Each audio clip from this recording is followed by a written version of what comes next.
it looked like the Celtics were going to go down that same bad road that they've been going down recently, but Robert Williams had other ideas.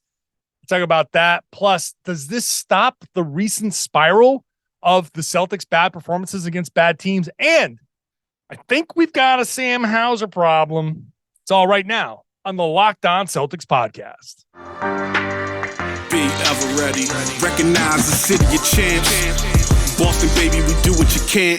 Locked on number 18, Tatum and Brown, J-team, step back. We gon' wet that and slay teams. Of course, the Celtics, who else could it be? Screaming like KG with the Larry O.B. Karalis above average, assessing the team status. Best daily pod, no cap, salary matching. Clutch like Bird the DJ, keep John on replay. Prime time, dapping up the truth on the sideline. Raining J's, how it started, raising banners, how we finished. Locked on Celtics pod, home of the winners. B. Hey there, welcome back to the Locked On Celtics podcast right here on the Locked On Podcast Network, where it's your team every day, and I'm here for you every day with a free, fresh podcast dropped directly to your device if you are a subscriber. So make sure you are subscribed to the podcast to get these shows when they drop. Side note here, a little schedule change. Normally Monday through Friday, this would be a bonus podcast.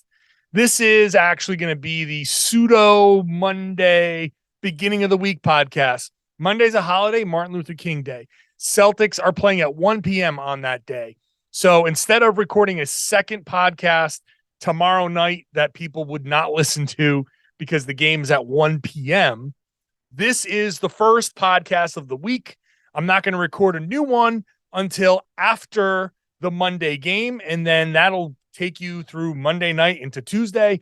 And then I get back onto schedule with Wednesday, Thursday, Friday podcast. A little bit of a different schedule. You still get 5 podcasts this week, but just so you know, so you can anticipate what's happening, a little bit of a different schedule this week. I'm John Karalis, cover the Celtics for Boston Sports Journal.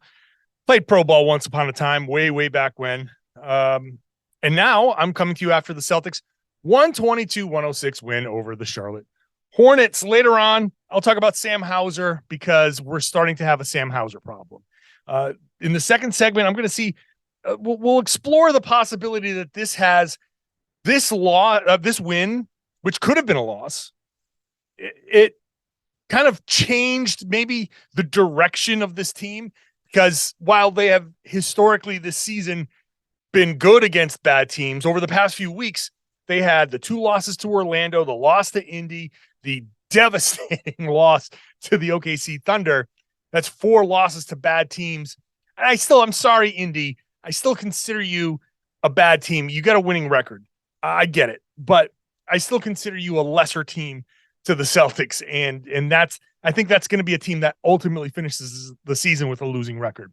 So anyway, point stands. That's going to be in the second segment. Let's just talk about this game. Let me just shut up and talk about this game. Can I do both? Can I shut up and keep talking? Yes, I can. So the Celtics came out in the first quarter. This was a shootout. They were down 3 at the end of the first quarter, and it looked like the Celtics were going to be, it was going to be all right, you give the Hornets confidence. They were hitting shots. They were hitting some shots that they would never really hit. And before the game, I wrote on Boston Sports Journal, I said, this is a team that you cannot let get confidence. These bad teams, but potent offense teams like Orlando, like OKC, bad teams that have the potential to put up some of these big point totals, you cannot let them get confidence. The Hornets are not a good team at the rim, and yet they were finishing everything. And once you start finishing at the rim, boy, that confidence comes in. You start feeling loose. They were hitting some BS from 3 later in that first quarter. So, and then in the second quarter. So it felt like, okay, this is going to be one of those games. Then it started to pull away in the second quarter, beginning of the second quarter. Derek White, at some point here early in the game, actually was in the first quarter, he went down. So you get this shootout thing going on. Derek White goes down with a sprained neck, friendly fire collision with Marcus Smart. and he's out with a sprained neck. It doesn't seem like it's too bad, but we'll see if that carries over into Monday. And you say, okay, Charlotte has confidence. They're hitting some stupid shots. We've already lost Malcolm Brogdon. The second quarter starts to go really, really bad. It's starting to feel a little OKC-ish, just a little bit OKC-ish. And then at the 5:20 mark, things change. A lot of this has to do with Robert Williams. He comes in and hustles. I joked on Boston Sports Journal that if I could, I would have photoshopped him into the opening to the Baywatch. You know, when they're grabbing the little floaty and they're kind of running off into the water, diving in, like saving people. Like I would have photoshopped him diving into the scrum there in the middle of the second quarter, into the second quarter, saving the ball and kicking it out to Brogdon. But a couple of plays before that where he had the 3 offensive rebounds and then finally the put back and foul 3-point. Well, it was an and one. He missed the free throw, but regardless, those plays changed the entire complexion of this game. At the 5:20 mark, the Celtics were down 16. This is a wild number. 20-8 run to end the second quarter. From the 5:20 mark in the second quarter on for the rest of the game, they outscored Charlotte 80-48. They outscored Charlotte by 32 over the last half. And what's that? 5. So it's not even 2.5 quarters. It's the 2 1/3 quarters. Not even somewhere in there, some fraction that I'm not smart enough to figure out. But Robert Williams comes in, changes everything. This is the value of having Rob back. He's healthy. He's the energy, and he starts this kind of cascade of hustle plays. So he comes in and starts that. Then Peyton Pritchard, now because Jaylen's out still, he'll be out for at least another week probably. Derek White's out of this game. Pritchard gets his opportunity, and he makes the most of his opportunity. And he didn't even shoot well. I'm surprised when I look at the box score that I see Pritchard shooting 1 of 7, I think it was, from 1 of 6 from 3, 4 of 11 overall. Like, man, that shooting number doesn't match the hustle and the impact that I saw. He comes in and starts playing fast and starts kind of, you see him pushing the ball up the floor and almost like dragging guys up the floor. And when you play like that, when Rob plays like that, when Peyton plays like that, you can't be one of these other guys and just kind of still be playing with 75% effort. You got to play with maximum effort to keep up with them, or else you look like a jerk. You can't be out there just going like, nah, you guys keep trying. That's cute. That's funny. I like that. No, you got to keep up. And that's where things turn around. By the way, today's show is brought to you by PrizePicks. PrizePicks is daily fantasy made easy. First-time users can get a 100% instant deposit match with up to $100, worth up to $100 with the promo code Locked On. That's PrizePicks.com, promo code Locked On. Those guys with that energy is just a difference maker for this team. And then in the third quarter, you get to see Jayson Tatum take over with a 17-point third quarter where he's just toying with the Charlotte Hornets. And then in the fourth quarter, you get Malcolm Brogdon, who scores 14 points in the fourth quarter with no JB, with no Derek White, who had 8 points in 4 minutes. That he was on his way to actually a pretty big game. 4 minutes, he scored 8 points. And then he leaves. Without those two guys, Brogdon comes in and just closes the game. It's so important to have this depth. This was, I think, a great example of Celtics depth stepping up and the Celtics maybe stopping the spiral of losses to bad teams. What does that mean? Why do I think that?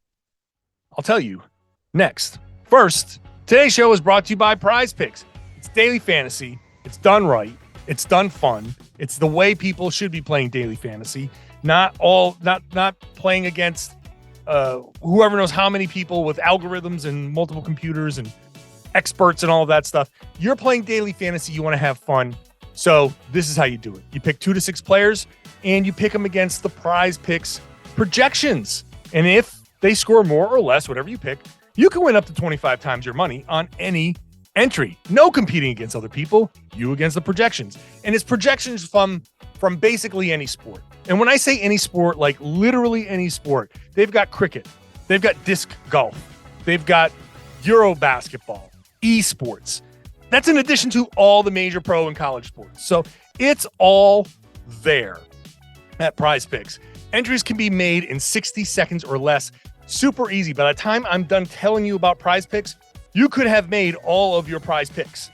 So when you do that and you win, you want safe and fast withdrawals, they've got that. And it's currently operational in over 30 states and Canada. So download PrizePicks, go to prizepicks.com, sign up, and play daily fantasy sports. First-time users can get a 100% instant deposit match up to $100 with the promo code LOCKEDON. You deposit $100, you get $100. Deposit $50, you get $50. Very simple. Don't forget, you have to enter the promo code LOCKEDON at sign up for an instant deposit match up to $100. Watching the Celtics, you get caught up in that game. You miss the rest of the NBA. Watch Locked On Game to Game or listen to Locked On Game to Game. It's on the Locked On NBA feed. You get both sides of the coin. Each side gives you their part of the game. You get a quick recap. It's like you're like at the games. It's a really great way to catch up on the league. It's everywhere you get your podcast. It's on the Locked On NBA feed. It's on YouTube as well. So the Celtics were rescued by Malcolm Brogdon. They were rescued by Robert Williams, Malcolm Brogdon, all of those guys. And I keep going back to this quote from Brogdon from after the Dallas game. So the Celtics had just gotten demolished by the OKC Thunder. They go to Dallas, TNT game, Luka. We've been through this. They have a great performance. But he had this quote after that game, which I'm holding on to it. I've latched onto this quote because sometimes guys give quotes that, it's lip service. They say a bunch of stuff and it sounds good. It works in the piece that I've written. It makes it flow and it makes for a good written kind of story of the night, but it's crap sometimes. This quote, I've read it to you before, but I'll read it again. A lot of times we feed off the energy of the first group, and whether it's come out flat or not making shots, whatever it is, it's our job to come in there and pick them up. I think when we don't, we're not doing our job. Again, very much could be hey, Malcolm Brogdon's the sixth man. He's kind of like the captain of the bench, and he's saying what you're supposed to say in that role. But since that OKC game, different guys have stepped up. And I'm sitting here talking to you after this Charlotte game, after the Celtics just got a big bench/role player performance against the Brooklyn Nets. The Celtics have a little string here of guys stepping up and playing well when the starters or a bunch of the starters haven't quite played their best. In this game, Rob was a starter, which is great, and Rob played 27-31, close to the 30 minutes, more than he's been playing. But he was a starter, and you lose Derek White and Smart in the first half. The way I wrote it on Boston Sports Journal was Marcus had he was 50.1% good and 49.9% bad. And that gave him like a good game. And he was a plus 24, 13 points, 12 assists. That's really nice. But 5 of 15, 3 of 12 from 3. And like he had one possession where he missed 3 threes. Dude, drive it. They don't have any rim protection. Drive it, man. But anyway, Rob comes in and everything else isn't going great. The defense isn't going great, and they weren't making any hustle plays, and he comes in and saves them. And then Peyton Pritchard comes in and follows suit, and then Malcolm Brogdon off the bench closes the game out. These are the guys doing their job, picking up the team. And I'm wondering here if this is what stops the spiral of losses to bad teams. Again, when I say spiral of losses, it is a very recent event. The past few weeks, at the beginning of the season, they were just laying waste to everybody. And they have had wins over bad teams in the past few weeks as well. But that stretch of 2 losses to Orlando, the loss to Indy, the loss to OKC, it just shows that the Celtics have had, struggles with these bad teams. They've played down to these bad teams. They've really kind of struggled to get up for these games. And that's part of the problem. To see a string of games now where when something isn't going well, like you go back to the end of the homestand there against New Orleans, where Jayson Tatum doesn't have it for 3 quarters. Well, Jaylen Brown steps up and he's a star, but somebody on this team is stepping up to pick up where somebody else isn't playing well. And this is just the sign of a good team. This is what a good team is. And I think if we can accept that this is kind of the sign of a good team, then we can accept that the beginning of a game like this against Charlotte, where you fall down by 16, it's not the end of the world. Like I had seen people reacting to in real time saying, oh, here we go again. Here's this thing again. I think that if we step back and we look at this game, we say, oh yeah, a really good team got down by 16 in the second quarter, made a run to cut it to 4. And then in the second half, they just cruised. That is the actual normal narrative that should be from this game. The actual normal kind of story from this is, oh yeah, the Celtics, didn't play great defense. They kind of little lazy on defense to start.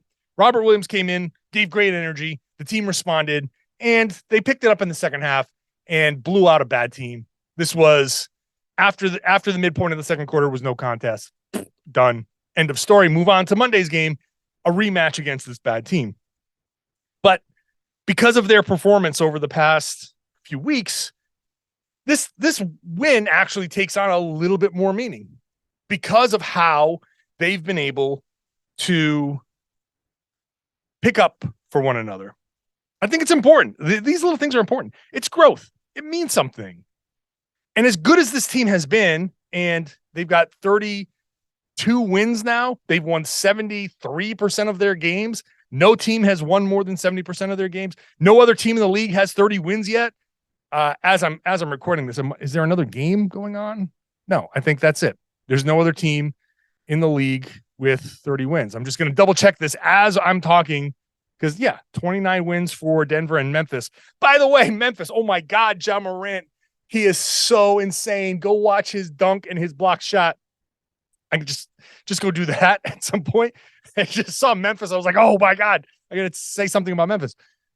But the Celtics have these 32 wins. They're great. And they're the favorite to win a championship, all that stuff. But within it, like you watch it every day religiously. I watch it every day religiously. It's my job. I watch every game twice. Some games I'm watching, by the time I watch all the other plays that I want to watch, I'm watching certain things like 3, 4, or 5 times. You're so knee deep in it, you find all the little flaws, all the little things. A game like this, I think, is important because it does show that, hey, they are actually cognizant of their shortcomings and they are doing something to make up for it. That's good. All right, Sam Hauser, a problem. This is a problem. I'll discuss it next. Also, Grant Williams did something that made me laugh out loud. Hilarious. I'll talk about that all next. First, today's show is brought to you by Built Bar. You know I love Built Bar. I eat Built Bar all the time. And especially now, okay, I'm like everybody else. Holidays have come and gone. I've had cookies and pies and cakes, and all of a sudden that sweet tooth that I work so hard to fight has come back. And now I'm trying to be better. I'm getting my workouts back in. I've gotten back on track, but I still kind of want something delicious. Well, that's where Built Bar comes in, because it's covered in chocolate, and they've got flavors like churro and peanut butter brownie and coconut almond, all those great stuff.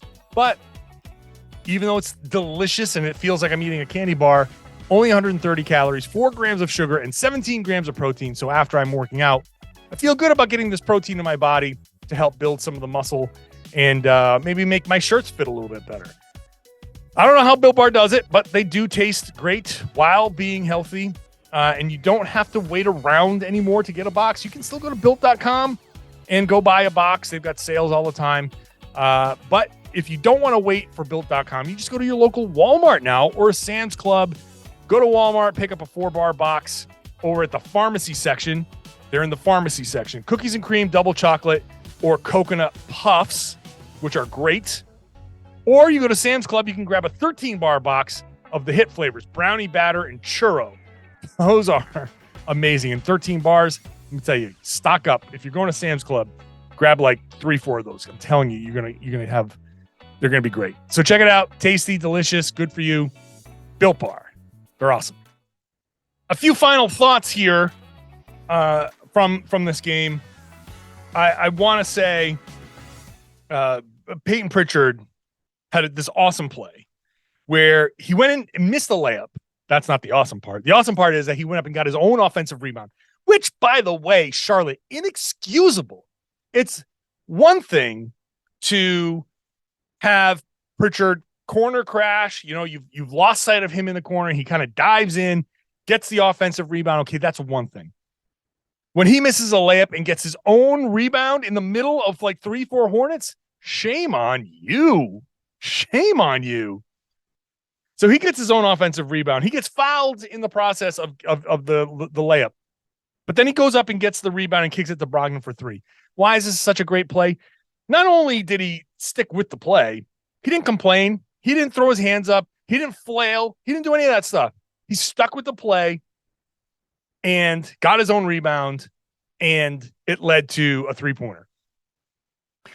Just put that on. If I'm Joe Mazzulla, I'm putting that on the film, and I'm saying, oh, look at him get fouled. That's 1 foul. That's 2 fouls. He got fouled 3 times on that.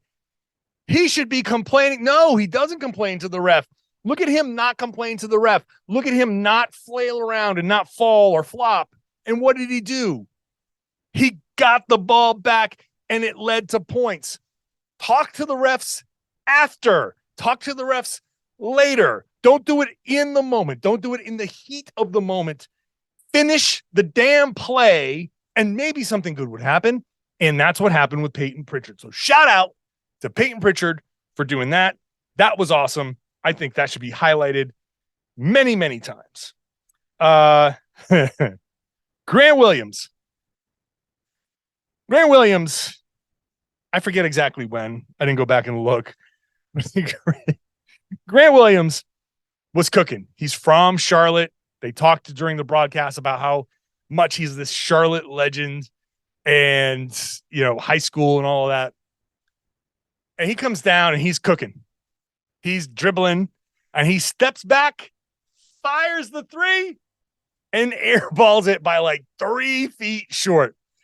The step back 3. Look, Grant, I feel you. Sometimes it's easy to get caught up in the moment. I'll tell a quick story. I don't talk about when I played because it's meaningless compared to the NBA. But if my friends, my former teammates, Ken and Gabe, two of my best friends in the whole world. Still, that's how much, side note, that's how awesome basketball is and sports is, because these guys I played with are brothers to me and are like the best. And still now, many, many, many years later, still my closest friends. They'll remember a game where I was so caught up and hyped in the moment where, I forget exactly what the flow of the game was, but I caught a dunk and then I came down and I was feeling myself. I got an open three, and I was not, I stress, not a 3-point shooter. And I airballed and Ken comes up to me. I think it was, he says, calm down. I wish that game, I don't know if that game still exists, but I got to see. I don't have it, but maybe somebody has it somewhere. But that's kind of like, you get caught up in the moment and you try to cook a little too much. And Grant was like, hey, I'm going to show all of these folks here in Charlotte all my new moves. That I'll quote the great American poet Kendrick Lamar. Sit down, be humble. Grant Williams on that one. Stick to what you can do well. That one was a little outside of the skill set. Maybe someday you can develop that, but that was it. All right, let's get to the Sam Hauser stuff. Sam Hauser, I like Sam Hauser. I do. I think he could be a real weapon, and he has been a real weapon in the past. But let's just face it, he has struggled a lot recently, and he had a bad sequence in this game where he checked in the second quarter, and Cody Martin saw him, went at him, crossed them over, and Sam went to the right. Martin went to his right, which is the opposite direction. And Hauser tried to get back in front of him. Martin went right through him and won. Hauser had just checked into the game right before that play and checked out right after that play. And he was done. We saw Justin Jackson in there, which is not something that we really want to see, because Justin Jackson, I'm sorry, he's just not that great. And he's not going to help. Sam Hauser is supposed to help. But if the confidence in his shot has waned to the point where the other stuff that he has been kind of doing fairly well, if that is also starting to wane, the Celtics have a problem. And I had been a proponent of, look, the Celtics don't have to make any moves here at the deadline. They really don't. Except now, and we kind of touched on this. We didn't really just touch on it. We talked about it. Keith Smith and I in a podcast last week. If you missed it, go back 2-3 episodes ago, where we talked about the trade deadline and all that. I'm starting to feel like we might need to see Brad Stevens be a little bit more aggressive in looking for a wing out there. Maybe Peyton Pritchard's performance here is something that can raise his trade value. And I'm sorry to say that. I know that the injuries to Jaylen and losing Derek and Marcus Smart had injuries, and having Peyton Pritchard there is a little bit of a luxury. And it's great to have that luxury in these moments, but I still feel like he has his deficiencies, and I don't think he's going to have the same opportunities when everybody's healthy. So he's going to go back to the bench. If these past couple of nights show anything, it's that he does have value. Maybe you just take advantage of this, and teams can say, hey, okay, he's not playing because the opportunity isn't there, but he does have some value. Maybe he can help our team in a way, and maybe some teams that are short, no pun intended, a guard, and maybe somebody has something that the Celtics can use. But there has to be either Sam Hauser has to find his confidence quick, or they send him to Maine to get him that confidence quick, or they make a trade and find a guy that can come in here and be more reliable as a shooter and can contribute a little bit more, because part of why the Celtics were so dominant in the beginning was Hauser was making teams just pay. And maybe the answer is simply, when the Celtics play better offensively, Hauser will benefit, but his confidence is very clearly shot. It's very clearly down, like past floor level. It's just gone. He needs to get himself back on track somehow.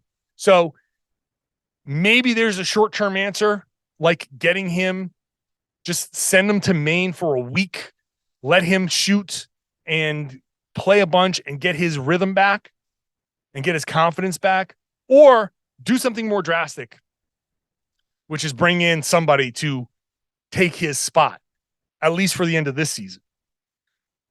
I'm not looking to move him because he's on a super cheap contract, and I've seen the potential of him. So I'm not worried necessarily that he's not going to live up to it. He's on a really super cheap contract. So keep him around. Let's see if he can develop. Maybe he gets a little stronger. Maybe he gets a little bit better defensively. But right now, I'm starting to think that the Celtics might need to make some sort of move or do something to fix this, because this is something that needs to be fixed. So once again, the schedule for podcasts this week. This post-game podcast is much more structured than you would normally get for a post-Saturday night podcast, but that's because it is functioning as the first podcast of the week for me. I do 5 podcasts a week plus bonus podcasts. This is no longer a bonus podcast. This is the first podcast of the week. It's the Sunday podcast. It's going to take you into Monday. There'll be no new podcast before the next game. The next podcast I will release will be after the next Celtics-Charlotte game. And then after that, the next podcast that will be released will be recorded Tuesday night for release on Wednesday. And then you have your regular Wednesday, Thursday, Friday podcast. That's the schedule this week. So subscribe to the show. Make sure you're getting these podcasts directly to your device. If you're subscribed, you'll just know that there's a new show because it'll be there. Watch the show on YouTube. It's a great growing community of Celtics fans in the YouTube comments on our page. It's a lot of fun. It's a great conversation going on in there. So join that as well. If you are a subscriber, I'd love it if you share the podcast, tell your friends and family, everybody, they should be listening to and watching the Locked On Celtics podcast right here on the Locked On Podcast Network, your team every day.